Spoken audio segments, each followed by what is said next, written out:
Afternoon everyone, চলে এসেছি আজকে দুপুরের খাবারের থালা নিয়ে। আজকের খাবারের জন্য নিয়েছি এক বাটি গরম ভাত, নিচ্ছি কয়েক টুকরো শশা, বানিয়েছিলাম কালো জিরে, কাঁচা লঙ্কা আর পেঁয়াজ দিয়ে ছোট ছোট করে বেগুন কেটে এটাকে ভাজা বানিয়েছিলাম।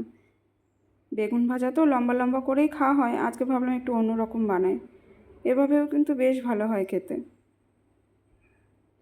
আর আজ বানিয়েছিলাম ওল দিয়ে জ্যান্ত কাতলা মাছের পাতলা একটা ঝোল।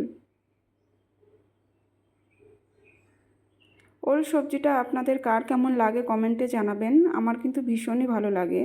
ওল দিয়ে মাছের ঝোল বলুন বা ওল ভাজা, ওল ভর্তা, সব কিছুই বেশ ভালো লাগে খেতে। আমার তো এরকম পাতলা করে তরকারি ভীষণ ভালো লাগে, যে কোনো মাছ দিয়ে, ইলিশ মাছ দিয়ে তো ভীষণই ভালো হয় এই তরকারিটা খেতে। তো এটাই ছিল আমার আজকে দুপুরের ভীষণ সিম্পল মেনু, বেগুন ভাজা আর ওল দিয়ে মাছের ঝোল। আমার আজকের ভিডিওটি আপনাদের কেমন লাগলো কমেন্টে জানাবেন।